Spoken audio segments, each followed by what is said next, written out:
Is anxiety stopping you from learning languages effectively? Here's what to do about it.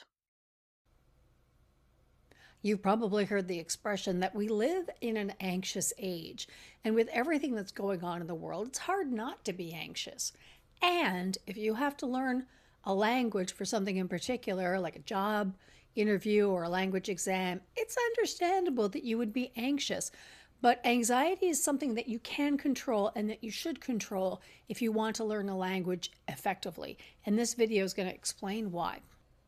Here's the problem with anxiety. It makes you feel like you're in control because it motivates you to do things, but it doesn't always direct you towards doing the correct things or the things that are going to help you the most in the long term. It feels like energy, but it acts like an anchor because you're not able to focus on the things that will keep you moving ahead. So, when you find yourself feeling anxious and you can't make decisions, or you find yourself getting distracted or irritated, do these three things. Stop, focus, and reassess what you're doing.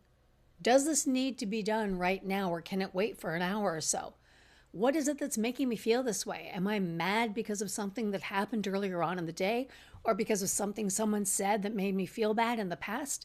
And can I focus on just getting one thing done? Even if you can do one thing, one set of exercises, listening to one podcast, that'll help you feel like you're regaining control and being able to get on top of the anxiety. So now that we've talked about what you should do, here are 3 things you should definitely avoid doing. It's easy to think that you can work through anxiety if you just keep at it, if you just keep hammering away. That might work if you're doing something physical, but when you're anxious, the odds of your brain absorbing information is actually pretty low. You'd be doing the activity, but you probably won't remember anything that you're doing. And that leads me to the second point. If you're anxious, don't just do things for the sake of doing things. When you're doing that, you're doing it because you have a need to control the situation, not because you're taking in information and actually looking at learning stuff. And we'll look at that issue of control versus effectiveness in the Thursday video. And finally, please, whatever you do, do not take out your anxiety on your teacher. Teachers are plenty used to dealing with students who are anxious. We have resources, we have ways of talking you off the ledge, as we say in English.